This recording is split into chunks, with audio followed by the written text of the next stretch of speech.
The good old sales objections. So many people hate getting them. In fact, they fear getting them. But what I'm going to do in this video is I'm going to show you why a sales objection is a great opportunity. And I'm going to show you how to handle any sales objection with complete ease and comfort. G'day, Ben Futrell here, co-founder of Max My Profit. We're all about helping you build the business you imagine. Now, if you imagine having a business where you didn't get sales objection, or every single sales objection you got, you were able to handle and help the customer understand why they should buy your product or service, then this video is for you, because that's what I'm going to teach you today. I'm going to show you my 7-step system that I've developed over the last 20 years, and I've talked to many salespeople and business owners that has completely changed the way they approach their sales process and help them convert more potential leads into buying customers. Now, of course, if you enjoyed this video, you find it helpful, you think it's going to increase your conversion rate, make sure you hit that thumbs up button to let me know that you're loving the video and that you love the content. All right, let's get stuck straight into it.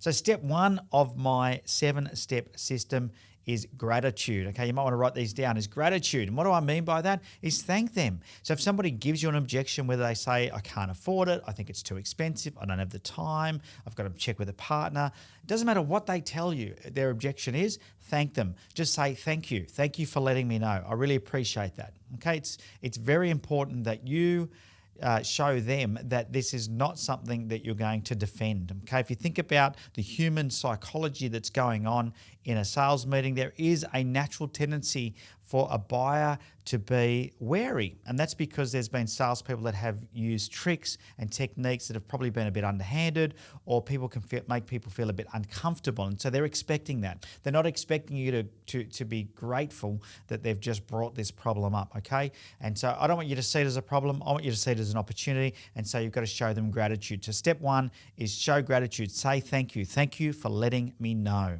Okay, that's the very first step.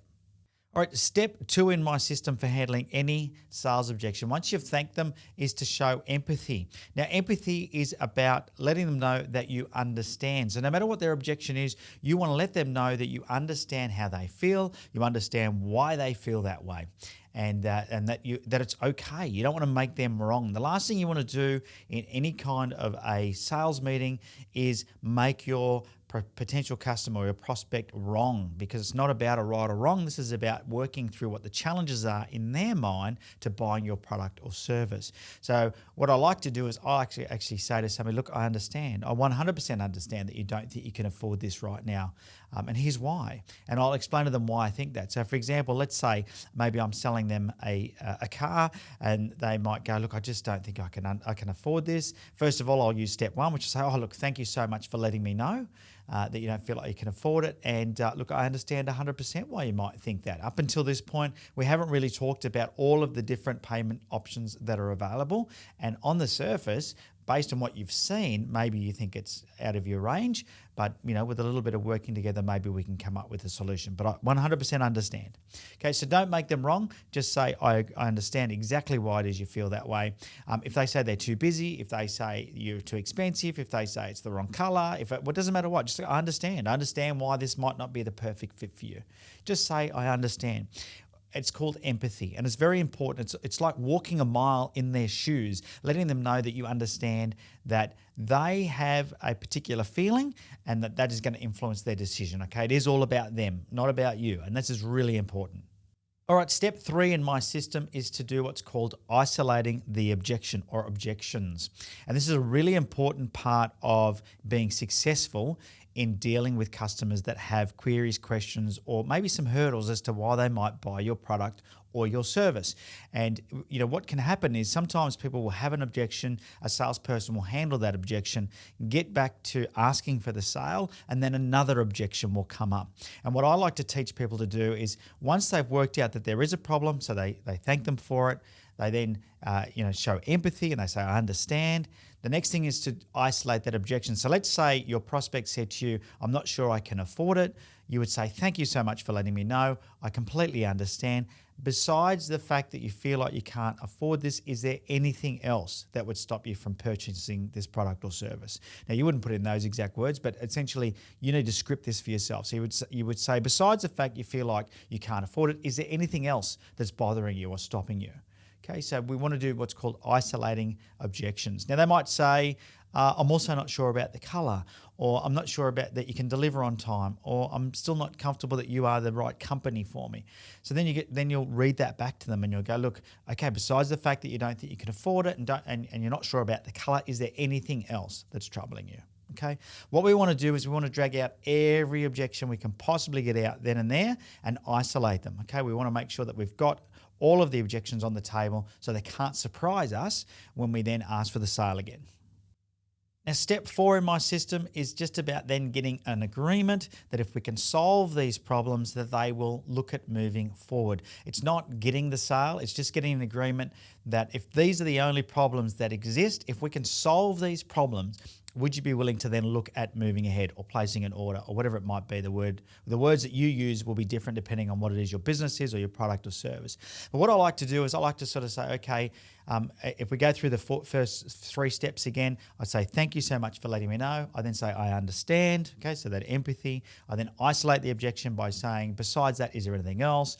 And then I get to this step 4, which is an agreement where I say, look, if we can find a way to get you the color that you want, and we can make it so it is affordable, it fits within your budget, would that then put you in a position where you could seriously consider about placing an order? Okay, because now what I'm doing is trying to help them get their mind over those hurdles so they can see that they would then be in a position to make a decision. And, this is about them. This is their buying system. So, I want to make sure that they feel comfortable knowing that I'm listening to them. Number one, very important, by telling them that I've heard what they've had to say and I understand. But I also want to know that if we can solve these things, can we then put you into a position where you are able to make a well-informed decision? And I might even say something like, I'm not expecting you to say, yes, I'm going to buy from you. But what I do want to know is that if we can make it so it is affordable or fits within whatever expectation you had from a budget point of view, and I can also find the color or the size or the delivery dates you want or whatever the other objection might be, would that put you into a position where you can then make a decision as to whether or not this is for you? And typically what they'll do is they'll say, yeah, of course. So you've got them in a position now where they feel confident that you're listening, but you're also going to help them now troubleshoot these hurdles that they've brought up and get them closer to being able to buy your product or service. All right, step 5 in my system for handling objections with ease is called the discovery phase. Now, without me sort of going back too far in the process, before you got to asking for a sale, you would have already done a discovery phase. And essentially what a discovery phase is asking lots of open-ended questions. These are questions that cannot be answered with a yes or a no. And typically we use these questions because it helps us gather information. And they'll start with words like who, what, where, when, why, or how. And these words enable you to be able to gather information and to help your prospect understand how to overcome these hurdles that they've now put in front of themselves from buying your product or service. So I'll give you an example. Let's say that the objection was that I don't feel like I can afford it. I'd say I understand. Besides the fact you can't afford it, is there anything else? They say, no, that's it. I just feel like I can't afford it. I then get agreement and say, look, if we can work out a way to make this more affordable, would that then put you in a position to make a better decision or a more affordable? Do you think you'd be in a position to maybe even place an order? And they go, sure, yeah, if you could make it affordable. Well, then my next question needs to be a discovery question. Okay, from your point of view, what do you feel like you could afford? Or, what it is about that I showed you, what is it about that I showed you that was making you feel like it was unaffordable? Or, when was the last time that you felt like you couldn't afford something, but you were able then to work out a way to afford it? And how did you do that? Okay, so I'm asking these open-ended questions because what I want to do is start the conversation to help them troubleshoot this objection and overcome that hurdle that they've put in place to stop them from buying your product or service. So I've got to keep asking open-ended questions and I'm just gathering information. And the reason why I'm doing this is because what I want to do is I want to find out, number one, why are they feeling the way they're feeling? And then number two, what solutions do they feel like that there is available to them that they're going to be okay with? Because it's one thing for me to say, here's what you could do, take it over 7 years instead of 5 years, or get finance, or pay a bigger deposit, borrow some money from mum and dad, or whatever it might be. They're all my ideas. I need them to come up with the ideas. And so the way that I do this is I say, well, how do you think you could make it more affordable? What options have you got for additional cash flow? What if it was over a longer period of time? What if I could reduce the payments by 20% per month? How would that help you? Okay, so all of these are open-ended questions, helping me then gather information and discover what the solution looks like. Now, step 6 in my system is what I call the temperature check, and that is making a bit of a check-in to see how they're feeling about the progress that we're making after we've done that discovery. So, for example, what you may have done is asked, if we could reduce the repayment amount by 20% per month, how would that help you? And they might go, that would be really helpful. And I go, okay, and you might then say, besides the fact that you felt like the payments were too high, was there anything else that was bothering you around the affordability? What else was there that was maybe a challenge for you? And they might go, oh, I was also just thinking that over the long term, the price might just be that little bit too high. And go, okay, well, what if I could offer you some extra value? And I can't reduce the price, but what I can do is I can also give you this, and this as an additional bonus. And I can reduce the payments by up to 20%. And then you might say, how does that fit with what you had in mind? Okay, now that is what I call a temperature check. So when I say, how does that fit with what you had in mind, they're going to go, yeah, that sounds good. Or let's say it was a color choice was the objection. My temperature check could be an either or question. Say, look, I really understand that you had your heart set on the red one. Unfortunately, the red one is going to be a 6-month wait. So I guess there's a couple of different options. One is that you wait 6 months for the red one, or you could take the blue or yellow one within the next 2 weeks. Which one would suit you better?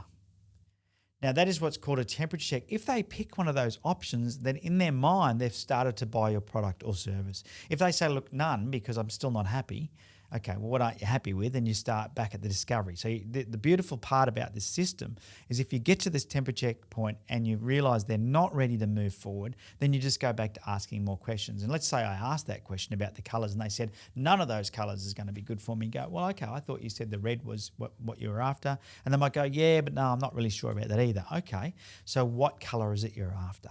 Okay, so you can restart that conversation. And that way you can make sure that you have a process for being able to continually help them. Remember, you don't want to argue with them. This is not about butting heads with them. It's not proving them wrong. This is helping them overcome those hurdles that they've set to stop them from buying your product or service. Now, step 7 is the fun part. It's what I call the next steps or the completion part of the process. And if you have asked that temperature checking question and they gave you a positive response, well, the next step is just to get the paperwork out and get them completing whatever it is they need to do to buy your product or service. Now, for some of you, maybe it's filling in a form, maybe it's giving you a deposit, maybe it's signing a bit of paperwork, maybe it's providing you with some information so you can do a quote. I'm not sure what your business is, but the next steps needs to be really clear for your salespeople or for yourself. So if they do give you that positive response, you're not sitting there going, well, I just got through that objection. Instead, you're just like systematically giving them the next step and say, here's what we've got to do next. So let's say I ask that question. So you've got 2 choices. You can wait 6 months for the red one, or I can give you a blue or yellow one in the next 2 weeks. Which one would you prefer? And they go, I think I'd rather a blue or yellow one. I go, okay, which one out of those would suit you best? And they go, I think the yellow. You go, great, fantastic. All I need you to do is to complete this paperwork and I'll get that on the way. Okay, you just pass them your paperwork and away you go. So hopefully that's helped you. That's a 7-step system that I've taught many, many people. And it's really important that when you go into a sales meeting or any meeting, that you really do have a bit of an agenda and that you're in control. A great salesperson is in control of the situation and never caught short. You always want to be prepared and understand, what it is that you're likely to have to do throughout a meeting to get to the other end. I'm a big fan of making sure that I help my prospects buy, and rather than selling. I always think the secret to selling is actually not in the selling. The secret to selling is understanding your customer and understanding their buying system so you can help them overcome any hurdles or blockages that they've put up to make the best possible decision for them. It's not about me getting the sale, it's about them making the right decision. And be okay if you get to that end where they say, look, it's just not for me. You just say, thank you for your time, I understand. If you've done everything you can and they still don't want to buy from you, then there's no point in worrying about it. Just move on to your next prospect and continue to do what you do.